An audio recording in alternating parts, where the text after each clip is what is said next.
Puji Tuhan, Shalom Bapak Ibu Saudaraku yang terkasih di dalam nama Tuhan Yesus Kristus. Selamat pagi semuanya. Pada pagi hari ini kita mendapatkan kembali kesempatan di hari Minggu. Kita akan datang kepada Tuhan walaupun masih secara ibadah online, tetapi kita yakin dan percaya bahwa Tuhan hadir di tengah-tengah ibadah kita pada pagi hari ini. Mari bersama kita siapkan hati, kita tundukkan kepala kita, bersatu hati, kita berdoa. Bapa, terima kasih Tuhan buat kasih-Mu, buat penyertaan-Mu yang telah Kau curahkan bagi setiap kami Tuhan, anak-anak-Mu, jemaat GKIN Gunung Karmel di kota Surabaya ini Tuhan. Terima kasih Bapa, Engkau Allah yang baik, Engkau Allah yang senantiasa setia kepada kami Bapa, sehingga pada saat ini Tuhan kami mendapatkan kembali kesempatan untuk mengucapkan syukur kami melalui pujian kami, penyembahan kami yang terbaik hanya untuk nama Tuhan. Terima kasih Bapa, kami serahkan ibadah kami pada hari ini ke dalam tangan-Mu. Biarlah Engkau sendiri yang memimpin ibadah kami dari awal, pertengahan hingga pada akhirnya Tuhan. Berkati ibadah kami pada hari ini, kami siap untuk memuji, memuliakan nama-Mu hanya di dalam nama Tuhan Yesus. Haleluya. Amin. Biarlah hanya dekat kepada Tuhan saja. Itulah kerinduan kita. Biarlah kita mengejar kehadiran Tuhan Yesus.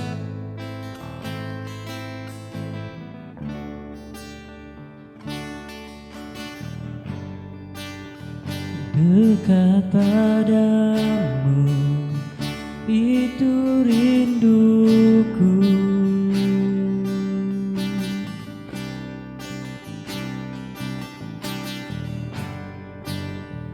Setiap kataku Kau pun menunggu.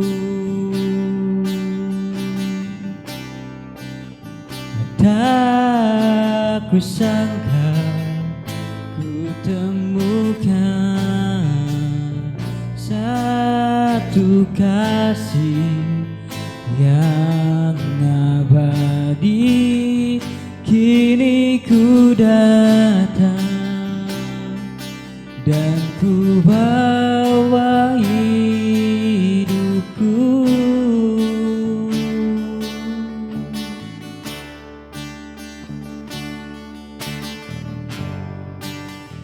Dekat padamu, itu rinduku.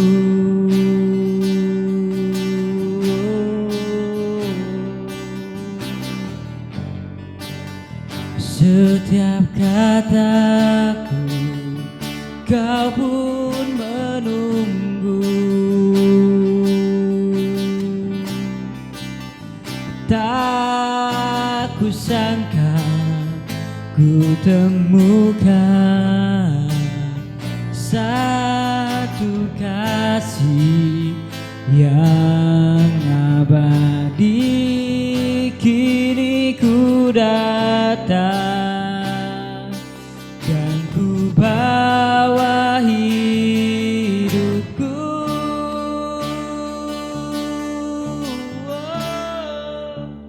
Memandang wajah-Mu, mengikuti kebaikan-Mu, mengejar hadir-Mu di dalam hidupku.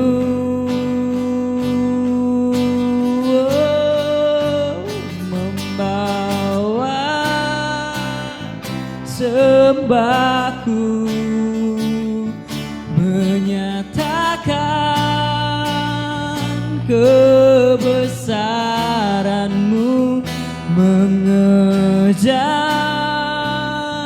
hadir-Mu di dalam hidupku.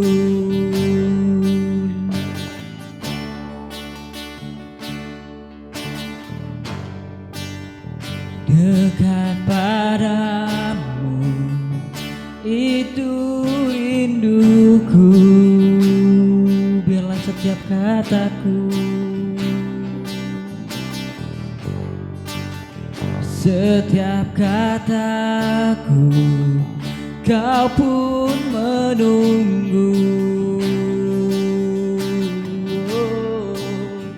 Tak kusangka ku temukan satu kasih yang abadi, dan kini ku datang dan ku bawa hidupku. Kalau dikatakan dekat padamu, dekat padamu, itu rinduku.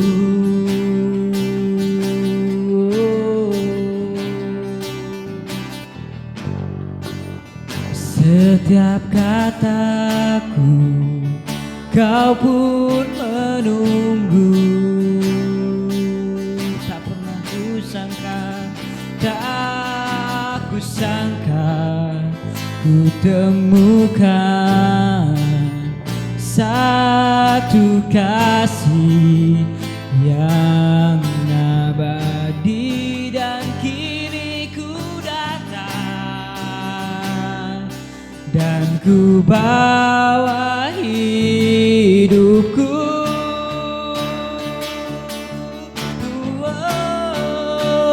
Memandang wajahmu, mengikuti kebaikanmu, mengejar hadirmu di dalam hidupku.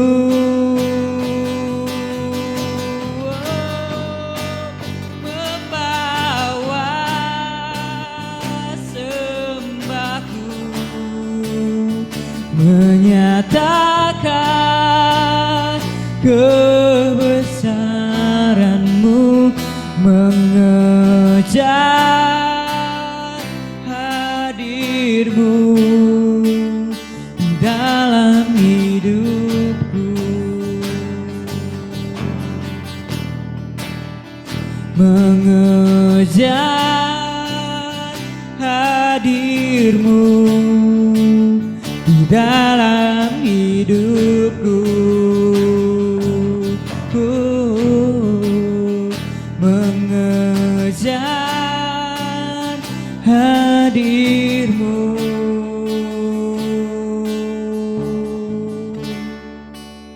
di dalam hidupku.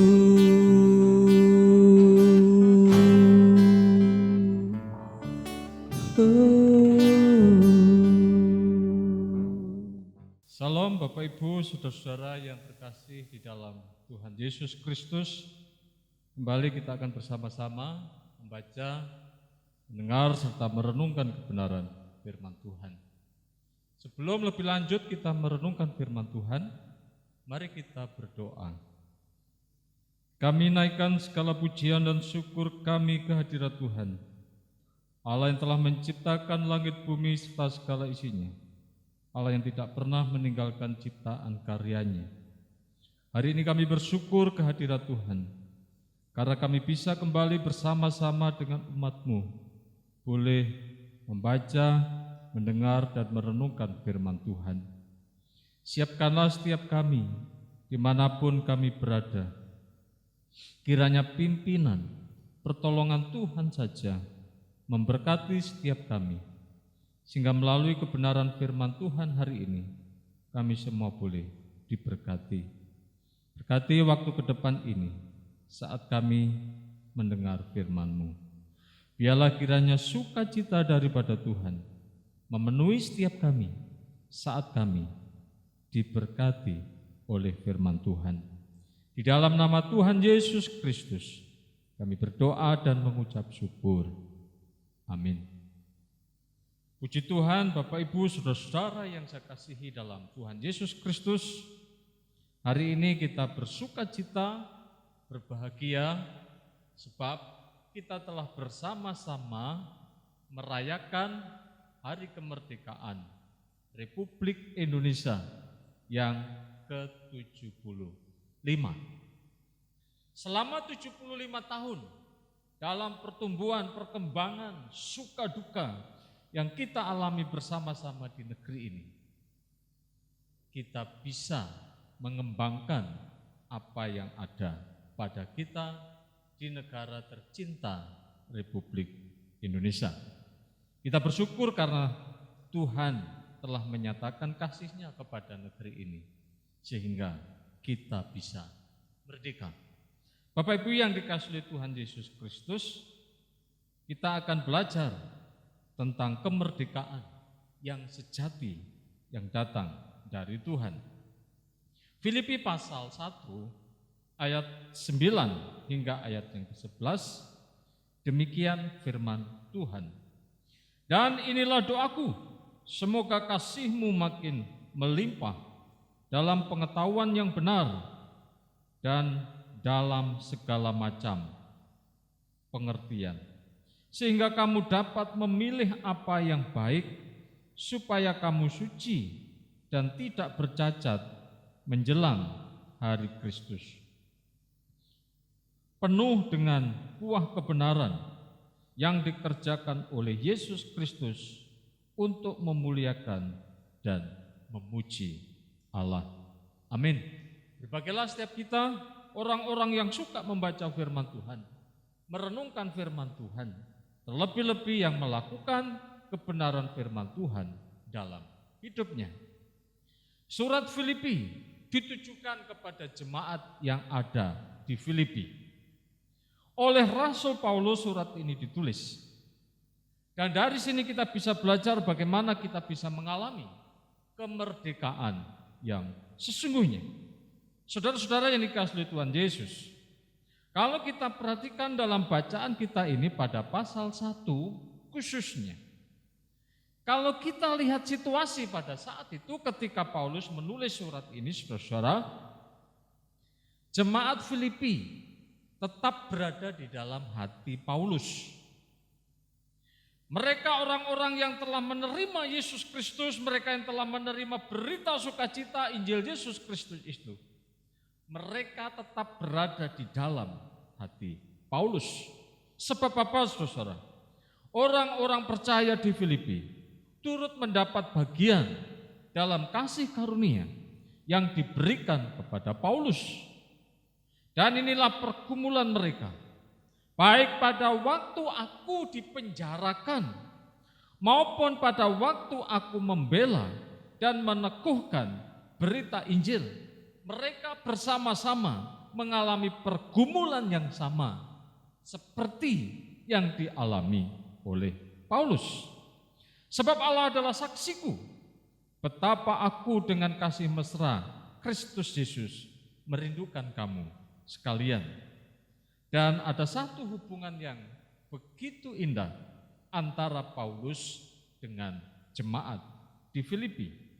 Nah, saudara yang dikasihi Tuhan, situasi ketika ini terjadi, situasi ketika surat ini ditulis, saat itu Paulus sedang berada di dalam penjara. Mengapa Paulus di penjara? Apa alasannya? Apa dasarnya? Sehingga Paulus di penjara. Saudara-saudara, pada ayat yang ke-13 kita bisa membaca bahwa telah jelas bagi seluruh istana dan semua orang lain bahwa aku dipenjarakan karena Kristus. Bukan satu kriminalitas yang telah dilakukan, tetapi sudah nyata dan jelas baik di dalam istana bagi semua orang bahwa Paulus dipenjara karena Kristus. Saudara-saudara yang dikasihi Tuhan Yesus, pemberitaan Injil, kabar sukacita tentang Yesus Kristus, dan banyak orang yang percaya kepada Yesus Kristus menjadi alasan bagaimana Paulus dipenjara. Saudara-saudara, secara fisik memang tubuh Paulus sangat terbatas, terkungkung, tidak bisa bebas, tidak bisa leluasa, karena dia berada di dalam penjara. Meskipun fisiknya berada di dalam penjara, saudara-saudara yang dikasihi Tuhan, tetapi jiwanya, hatinya tidak pernah terpenjara. Fisiknya boleh ada di penjara, tetapi jiwanya tidak pernah terpenjara. Saudara-saudara yang dikasihi Tuhan, inilah kemerdekaan yang sesungguhnya. Inilah kemerdekaan sejati. Bapak, Ibu, dan saudara yang dikasihi Tuhan, jika kita perhatikan dan kita amati, begitu banyak hal yang terjadi saat ini, bahkan aspek-aspek kehidupan juga dirongrong oleh COVID-19. Saudara-saudaraku yang dikasihi Tuhan, lingkungan kita, situasi di mana kita berada hari ini, bukan hanya kita, tetapi masyarakat dunia sama-sama menghadapi hal yang sama, COVID-19. Kita merasa terkungkung, mungkin kita tertekan, mungkin kita terus berdoa supaya Tuhan segera selesai, segera teratasi masalah COVID-19 ini. Tetapi hingga hari ini, tetap kita menghadapi COVID-19. Tetapi saudara yang dikasihi Tuhan, memang fisik kita sedang dibatasi dalam ruang gerak kita. Tetapi saudara-saudara, apakah jiwa kita ikut juga terpenjara? Biarlah hati kita tetap bersukacita, karena sumber sukacita kita hanya pada Yesus Kristus. Inilah kemerdekaan yang sejati yang dialami oleh Rasul Paulus. Tubuhnya dipenjara, tetapi jiwanya tidak pernah terpenjara. Saudara-saudara yang dikasihi Tuhan Yesus Kristus, perjumpaan Paulus dengan Yesus Kristus membuatnya jadi mengenal siapakah Allah. Dan di dalam Kristuslah ia menjadi orang yang merdeka. Meskipun di dalam penjara, saudara-saudara, ia tetap bersuka cita. Kalau kita perhatikan pada pasal 1 ayat 14, di situ kita bisa lihat, dan kebanyakan saudara dalam Tuhan telah beroleh kepercayaan karena pemenjaraanku, untuk bertambah berani berkata-kata tentang firman Allah dengan tidak takut. Jadi mereka yang telah mendengar berita Injil yang disampaikan oleh Paulus, mereka juga membicarakan firman Allah kepada orang lain dengan berani dan tanpa takut. Tubuhnya terpenjara, tapi jiwanya tidak terpenjara. Hatinya tetap bersukacita ketika melihat, mendengar orang-orang percaya terus menyuarakan firman Tuhan, terus menyampaikan nama Yesus, sehingga orang boleh mendengar siapakah Yesus itu. Nah, saudara yang dikasihi Tuhan, bagian penting yang akan menjadi perenungan kita bersama-sama, satu saja kita bisa lihat pada ayat 9 hingga ayat yang ke-11 dari bacaan kita hari ini. Inilah doa orang merdeka. Jadi saudara-saudara, hari ini kita belajar, inilah doa orang yang merdeka. Dan inilah doaku, semoga kasih-Mu makin melimpah dalam pengetahuan yang benar dan dalam segala macam pengertian. Jadi orang yang merdeka, doanya saudara-saudara, kepada jemaat di Filipi dia terus berdoa agar jemaat mengalami kasih Tuhan yang terus makin melimpah dalam kehidupan mereka, dalam pengetahuan yang benar dan dalam segala macam pengertian. Ini sangat penting untuk kita memahami juga, agar kita juga bisa memiliki pengetahuan yang benar dan dalam segala macam pengertian. Bapak, Ibu, saudara-saudaraku yang dikasihi Tuhan Yesus, kalau kita memperhatikan di dalam kitab Matius pasal 22 ayat 37 hingga ayat yang ke-40. Bagaimana Yesus berkata kepada para murid-murid, "Kasihilah Tuhan Allahmu dengan segenap hatimu, dengan segenap jiwamu, dengan segenap kekuatanmu." Dan kemudian Yesus melanjutkan, "Dan kasihilah sesamamu manusia seperti kamu mengasihi dirimu sendiri." Saudara yang dikasihi Tuhan, Paulus menghendaki kasih jemaat Filipi makin melimpah. Hidup mereka dipenuhi oleh kasih. Kasih itu yang memenuhi mereka, itulah harapan. Harapan Paulus kepada mereka, agar mereka penuh oleh kasih. Dan kasih itu makin melimpah, sehingga mampu mengasihi, mengalirkan, melimpahkan kasih yang ada pada dirinya, sehingga orang lain diberkati oleh kehidupannya.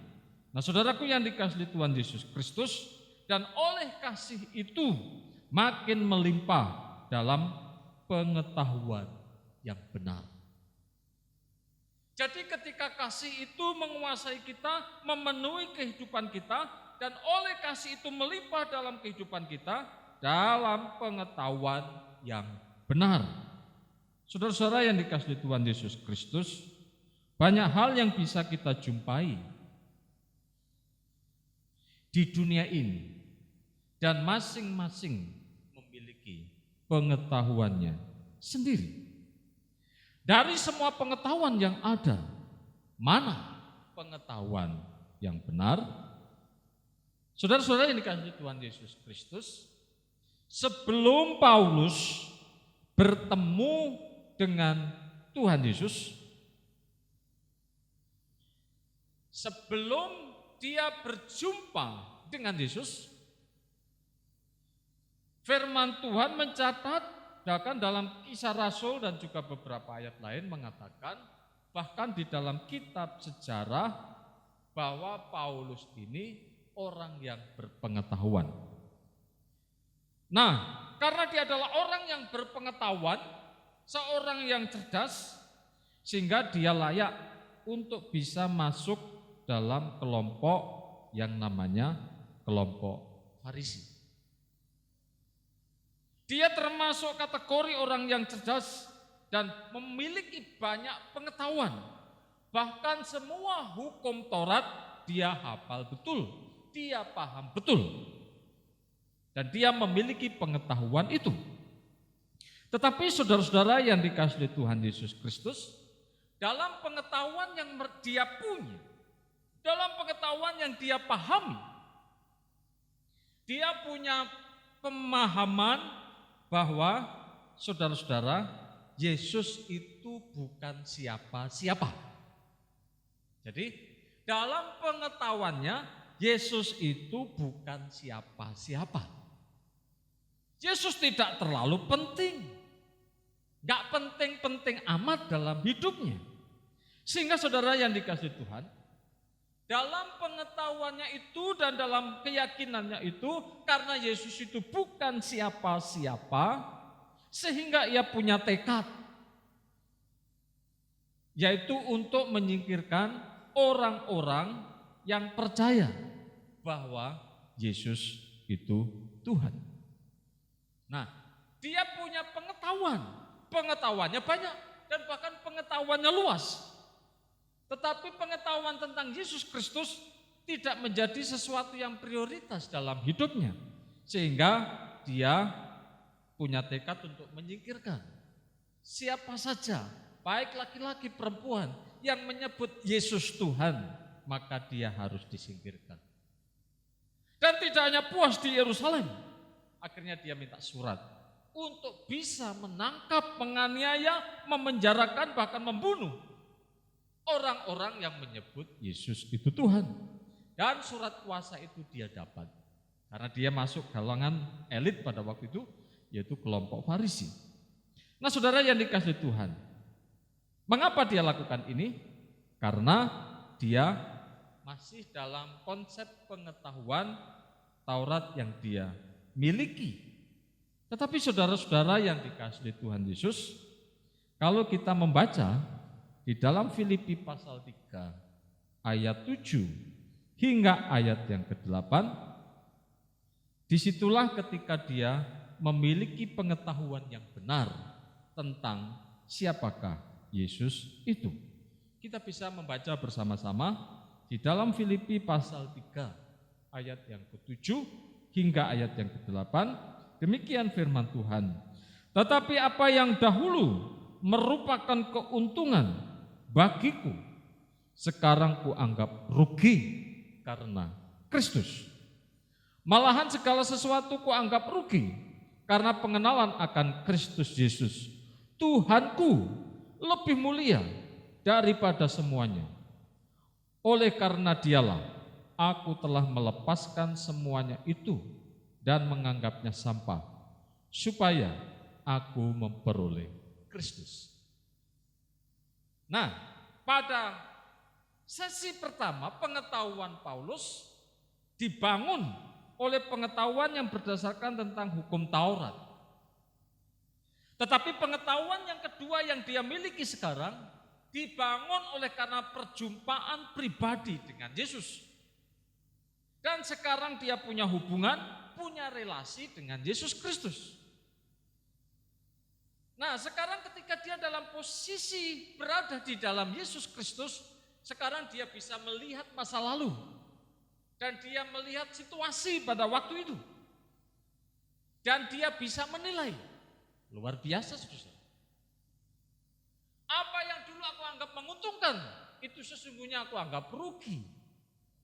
Karena pengenalanku akan Yesus Kristus, maka apa yang dulu aku punya aku anggap tidak ada artinya. Bapak, Ibu, dan saudara-saudara yang saya kasihi di dalam Tuhan Yesus Kristus. Inilah harapan Paulus kepada jemaat di Filipi, agar kita sungguh-sungguh memiliki pengetahuan yang benar. Pengetahuan yang benar bagaimana? Dari contoh Paulus ini kita bisa memperhatikan. Yang tadinya tidak mengenal Yesus, hanya mendengar siapa Yesus, tetapi setelah dia ketemu Yesus sendiri, sekarang hidupnya menjadi berubah. Inilah pengetahuan yang benar. Saudara-saudara, perlu juga kita membangun agar pengetahuan kita benar tentang macam-macam. Khususnya bagaimana pengenalan kita akan Allah. Bagaimana pengenalan kita akan anak Allah. Kenapa Yesus disebut anak Allah? Dan bagaimana kita juga mengenal Roh Kudus. Dan yang lebih dari itu kita harus bisa mengenal Tritunggal dengan benar. Ini penting, saudara-saudara. Karena dengan pengenalan dan pengetahuan seperti inilah akan membuat kita semakin percaya diri di dalam Tuhan.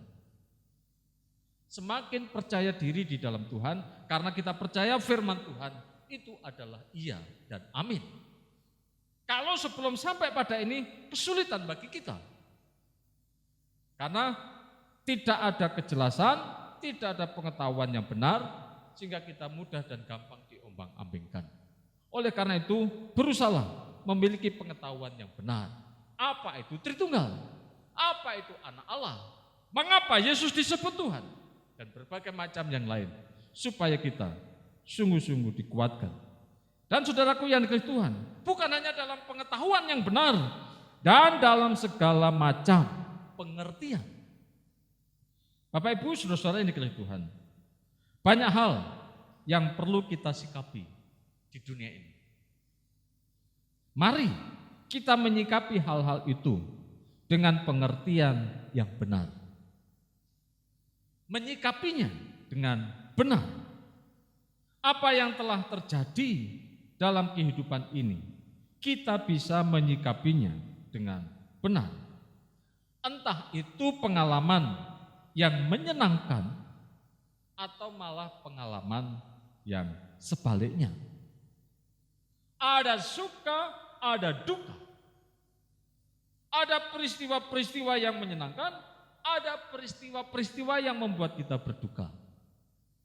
Hari-hari ini, saudara-saudara, kita sangat tertekan dengan peristiwa-peristiwa yang terjadi terjadi. Terlebih ketika kita mendengar saudara-saudara kita yang meninggal dunia. Kita sangat sedih. Tetapi Bapak Ibu yang di Tuhan, mari kita menyikapi semuanya itu dengan sikap yang benar. Jika kita perhatikan pelayanan Tuhan Yesus selama 3 tahun, bukan respon yang positif yang dikembalikan kepada Yesus, tapi banyak respon yang negatif. Bahkan banyak orang berusaha menangkap Yesus dan membinasakan Yesus. Tetapi saudara-saudara, Yesus yang adalah teladan yang terbaik dalam kehidupan ini. Dia tidak kehilangan sukacita. Saudaraku yang dikasihi Tuhan, dengan demikian jemaat Filipi dapat memilih yang baik. Wah, ini luar biasa, saudara.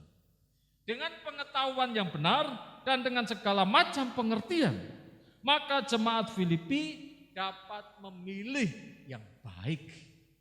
Saudara-saudara yang dikasihi Tuhan Yesus, baik di sini tentunya baik dalam standar kebenaran firman Tuhan. Mazmur 119 ayat 105 berkata, firman-Mu itu pelita bagi kakiku dan terang bagi jalanku. Dalam hidup ini saudara-saudara, kita diperhadapkan kepada pilihan. Dan pilihan itu kitalah yang menentukannya. Kita selalu diperhadapkan kepada pilihan. Mana yang mau kita pilih? Jemaat Filipi bisa memilih yang baik karena mereka berada di dalam firman Tuhan. Kalau kita melihat dalam Kejadian pasal 2 ayat 16 hingga ayat yang ke-17, inilah perintah Allah kepada manusia di Taman Eden. Perintah itu jelas dan perintah itu bisa dikerjakan oleh manusia. Seluruh buah di taman ini boleh kamu makan buahnya dengan bebas. Itu perintah yang pertama. Tetapi untuk buah pengetahuan yang baik dan yang jahat, yang satu ini, jangan disentuh, jangan dimakan. Karena ketika kamu memakannya, kamu pasti mati. Jadi perintah ini jelas. Semua buah ini boleh dimakan dengan bebas, tapi yang satu ini jangan. Ini adalah pilihan. Dan ternyata manusia, saudara-saudara, memilih memberontak. Sehingga mereka jatuh dalam dosa dan tidak bisa memilih yang baik untuk tetap taat dan setia kepada Tuhan. Saudara-saudara yang dikasihi Tuhan Yesus Kristus, dengan bisa memilih yang baik dalam hidup ini, dengan menyikapi segala sesuatu yang baik kondisi dunia kita saat ini, yang kita bangun karena kita punya pengetahuan yang benar dan berbagai macam pengertian yang kita miliki, yang itu semua kita bangun di atas dasar kebenaran firman Tuhan. Dengan demikian kita bisa memilih yang baik supaya kamu suci dan tak bercacat menjelang hari Kristus. Dengan demikian kita mempersiapkan diri kita untuk hari itu. Kita ingat janji Tuhan Yesus 2000 tahun yang lalu, sebelum dia terangkat ke surga, dan setelah dia terangkat ke surga, 2 malaikat memberitahu kepada murid-murid bahwa dia, yaitu Yesus, akan datang kembali. Kapan untuk hari itu, saudara-saudara? Tidak seorang pun yang tahu. Tetapi yang jelas, hari ini kita diingatkan supaya kita bisa memilih yang baik. Karena dengan cara memilih yang baik, itu artinya kita sedang mempersiapkan diri kita untuk hari Kristus, hari kedatangan Yesus Kristus yang kedua kali. Dengan pilihan yang baik sehingga kita suci dan tak bercacat menjelang hari Kristus. Penuh dengan buah kebenaran yang dikerjakan oleh Yesus Kristus untuk memuliakan dan memuji Allah. Jadi Bapak Ibu Saudara yang dikasihi Tuhan, ketika kita bisa memilih yang benar, hidup benar dan berkenan kepada Tuhan, dan Kristus bekerja dalam diri kita, dan banyak buah yang kita hasilkan oleh karya Kristus di dalam diri kita, sehingga kita bisa memuliakan dan memuji Allah. Ingat saudara-saudara yang dikasihi Tuhan, hidup kita agar kita terus berbuah sebagaimana yang dikehendaki oleh firman Tuhan dalam kehidupan kita, khususnya dalam memuliakan dan memuji Allah. Galatia pasal 5 ayat 22 mengatakan kepada kita, tetapi buah roh ialah kasih, sukacita, damai sejahtera, kesabaran, kemurahan, kebaikan, kelemah lembutan, dan penguasaan diri. Dan biarlah kesembilan buah ini terus menjadi hidup kita, menjadi kekuatan kita, supaya kita terus bisa menghasilkan buah-buah ini. Dan kita terus mengasihi, sukacita, damai sejahtera, kesabaran, kemurahan, dan kita bisa menguasai diri kita dalam segala situasi. Maka dengan demikian hidup kita memuliakan Allah dan memuji Allah. Marilah saudara-saudaraku yang dikasihi Tuhan, kita muliakan Tuhan melalui kehidupan kita. Apapun kehidupan, apapun kondisi kita. Meskipun Paulus berada di dalam penjara, dia tetap memuliakan nama Tuhan. Tubuhnya dibelenggu, tubuhnya dibatasi, tetapi jiwanya, hatinya tidak pernah terbelenggu oleh situasi dan kondisi. Dia tetap bersukacita. Marilah bersama-sama dalam situasi kita seperti ini, kita tetap bersukacita. Kita terbatas, pergerakan kita terbatas, tapi jangan pernah membatasi jiwa kita untuk memuji Allah dan memuliakan Allah. Tuhan Yesus memberkati. Mari kita berdoa. Kami mengucap syukur Tuhan pada kesempatan pagi hari ini. Kembali kami bersama-sama boleh diingatkan oleh kebenaran firman Tuhan. Kami bersyukur doa orang yang merdeka sungguh luar biasa. Doa kepada orang lain agar orang lain atau jemaat di Filipi sungguh-sungguh mengalami kelimpahan dalam kasih, dalam pengetahuan, dan dalam segala macam pengertian. Sehingga dengan demikian mereka bisa memilih yang baik dalam hidup ini, supaya mereka mempersiapkan diri pada hari kedatangan Tuhan Yesus yang kedua kali. Berkati setiap kami jemaat-Mu, dimanapun kami berada, meskipun kami masih tetap beribadah secara daring, tapi biarlah hal ini tidak mengurangi sukacita kami, untuk kami terus menikmati kasih dan kuasa Tuhan. Dan biarlah hidup kami, meskipun situasi saat ini menekan kami, tapi biarlah jiwa kami, hati kami tetap bersukacita di dalam Tuhan. Itulah sesungguhnya kemerdekaan yang sejati. Terima kasih buat firman-Mu hari ini. Di dalam nama Tuhan Yesus Kristus kami berdoa. Amin.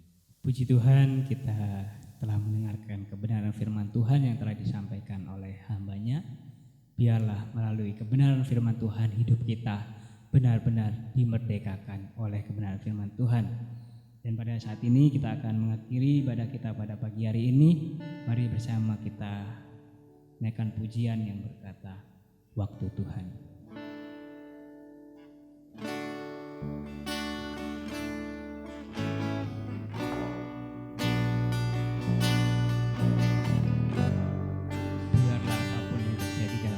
Kita itu atas izin Tuhan. Bila Kau izinkan sesuatu terjadi, ku percaya semua untuk kebaikanku. Bila nanti telah tiba waktumu, Ku percaya kuasa-Mu memulihkan hidupku. Bila Kau izinkan sesuatu terjadi, ku percaya semua untuk kebaikanku. Bila nanti telah tiba waktumu, ku percaya kuasa-Mu memulihkan hidupku. Waktu Tuhan pasti yang terbaik, walau kadang tak mudah dimengerti. Lewati cobaan, ku tetap percaya waktu Tuhan pasti yang terbaik. Waktu Tuhan pasti yang terbaik, walau kadang tak mudah dimengerti. Lewati cobaan, ku tetap percaya waktu Tuhan pasti yang terbaik. Bila Kau izinkan sesuatu terjadi, ku percaya semua untuk kebaikanku.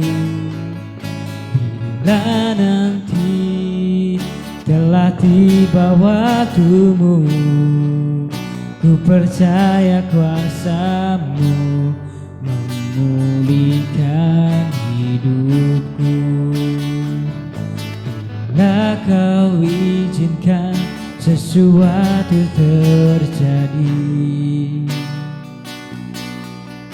ku percaya semua untuk kebaikanku. Bila nanti telah tiba waktumu, ku percaya kuasa-Mu memulihkan hidupku. Waktu Tuhan pasti yang terbaik, walau kadang tak mudah dimengerti. Lewati cobaan,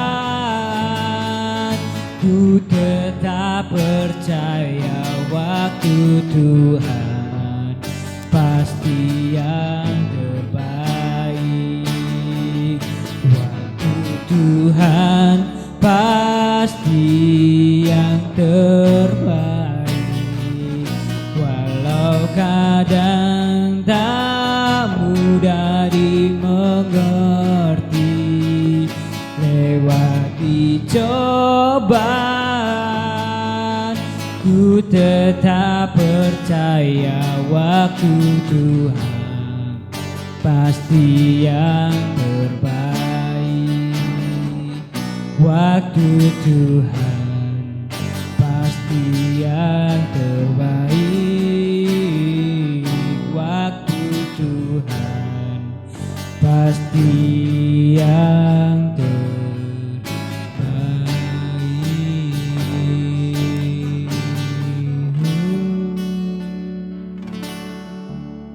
Puji Tuhan Bapak Ibu dan saudara-saudara yang dikasihi Tuhan Yesus, kita bersyukur pada saat ini kita bisa menikmati ibadah kita di keluarga kita masing-masing. Saya mengundang Bapak Ibu Saudara bangkit berdiri. Kita akan akhiri ibadah kita saat ini. Mari kita tundukkan kepala, kita berdoa. Segala puji dan syukur kami naikkan ke hadirat Tuhan. Oleh segala penyertaan dan pimpinan Tuhan, ibadah kami hari ini boleh berjalan dengan baik. Bapa dalam surga, kami juga terus berdoa. Tuhan berkati setiap jemaat-Mu, dimanapun mereka berada. Tuhan menjaga, Tuhan melindungi. Jauhkan dari segala hal-hal yang tidak kami inginkan. Teristimewa pada saat ini, ketika kami berada di lingkungan pandemi COVID-19. Biarlah kami tetap hidup berharap dan bersandar sepenuhnya kepada Tuhan. Berkati seluruh kegiatan, aktivitas kami pada pekan ke depan ini. Bapak, Ibu, dan Saudara yang dikasihi Tuhan Yesus, arahkanlah hati dan pikiran, terimalah berkat yang daripada Tuhan. Anugerah damai sejahtera dari Allah Bapa, cinta kasih sayang dari Yesus Kristus Sang Putra, kuat kuasa dalam persekutuan Roh Kudus, menyertai, memberkati Bapak, Ibu, Saudara sekalian, hari ini sampai selama-lamanya. Amin. Amin.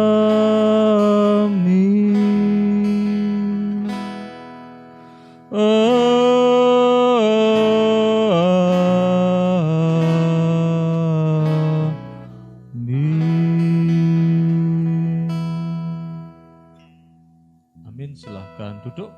Mari kita ambil saat teduh sejenak.